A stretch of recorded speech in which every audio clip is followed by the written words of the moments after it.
Hello, this is Mamur John Rahimov. We are talking about products and brands. Let's turn to protecting a brand.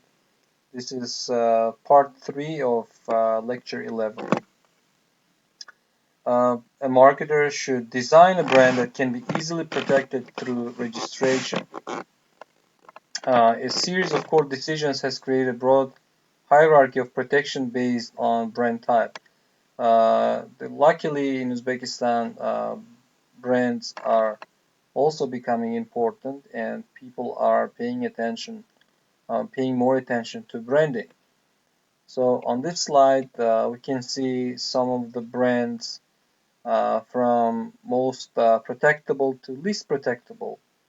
For example, Exxon is a very fanciful brand name, whereas Dr. Pepper is arbitrary brand. Spray and Wash is a suggestive brand. Minute Rice is very descriptive. But you cannot protect aluminum foil, right? Because it's generic, it's not protectable. So anyone can write on the package aluminum foil. Surnames and descriptive geographic or functional names are difficult to protect, but it is possible. A company must ensure a brand is not likely to infringe upon any brand already registered with the U.S. Patent and Trademark Office in Uzbekistan. We have also Patent Office where you can check if your brand is unique. Infringement is determined by the courts.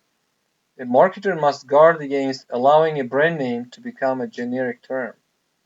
For example, aspirin, escalator, shredded wheat are generic names, have become generic names. A US company trying to protect a brand in a foreign country frequently encounters problems. Not just US, but a lot of international companies have problems protecting their brands in foreign countries because there are a lot of copycats, and even though they don't steal all the elements of brand, they might steal some elements just to uh, fool customers into believing that this is also part of the same company. So try to improve their own sales. We have had numerous cases in Uzbekistan like that. Marketers trying to protect their brands must also contend with brand counterfeiting, right? Even such famous international brands, they're counterfeited by truckloads throughout the world. So let's talk about branding strategies. So individual branding is a branding strategy in which each product is given a different name. Uh, Western companies, they tend to do this a lot. Family branding is the branding of all firms' products with the same name or part of a name, like Samsung or Sony. A brand extension is when an organization uses one of the existing brands to brand a new product in a different product category. Here we can see, in this table, we can see some major mistakes committed by some famous brands when they try to extend their brands to different categories. In recent years, co-branding has been used a lot, and it's a very popular way. Effective co-branding capitalizes on the trust and confidence customers have in the brands involved. For example, take a look at this co-branding example. So Hollanda ice cream with Oreos inside, and Hollanda ice cream with M&Ms.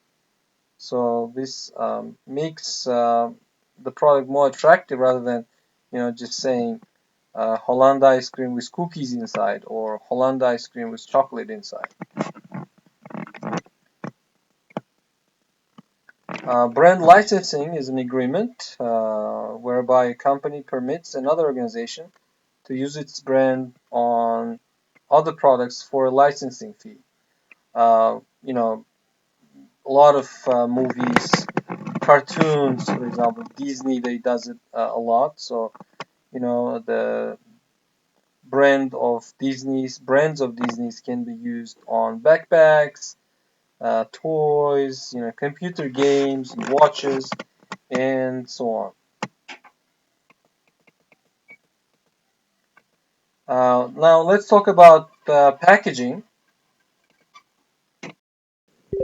All right, talking about packaging, I think I told you that because of the importance of packaging, some marketers have been suggesting making it a separate element in addition to 4Ps that we all know as a fifth P, packaging, because it helps differentiate the product. It uh,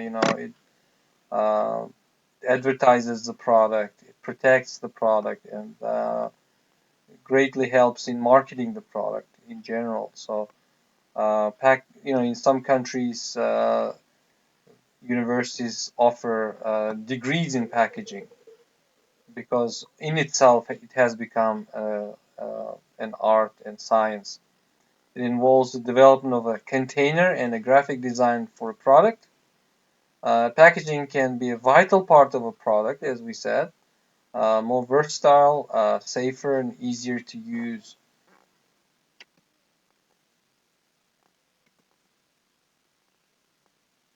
There are four functions of packaging: protecting and preserving the product, and it prevents damage or may even prevent tampering or shoplifting by having special sensors inside.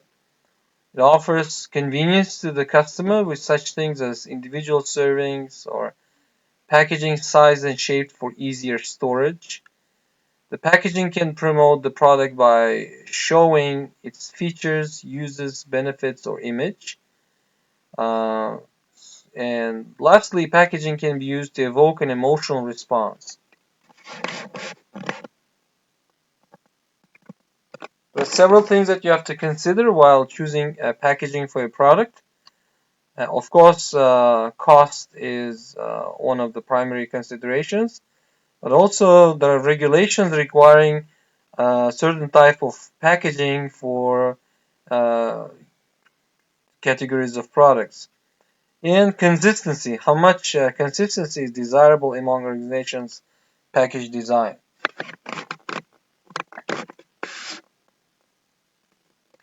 So the factors which affect packaging decisions are promotional role, as we said before, and also packaging must meet the needs of resellers. Lately, more retailers have been demanding retail-ready packaging, so it's easier to unpack and display the products on the shelves, and environmentally responsible packaging to reduce waste and to recycle easier. Packaging can be a major component of a marketing strategy. You know, some companies around the world, by improving their packaging, they have been able to increase their sales by double digits without spending more money on advertising. Good packaging of a new product helps it gain market recognition quickly, especially nowadays in supermarkets. When customers walk in, your product may attract attention for a few seconds. So if your product package is unique and attractive, it has higher chances to get longer consideration and even trial. When considering the strategic uses of packaging, marketers must analyze the cost of packaging and package changes. For example, I just want to shortly talk about this cost of packaging. Several years ago, in Nescafe coffee was sold in Uzbekistan only in glass containers, which looked really attractive and nice, convenient, but it represented close to 40% of the product cost.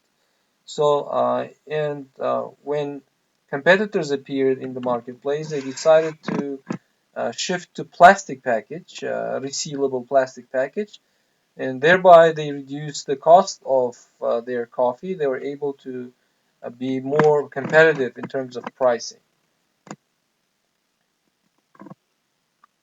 Marketers sometimes alter a package because the existing design is no longer in style compared to competitive products. New product features need to be highlighted.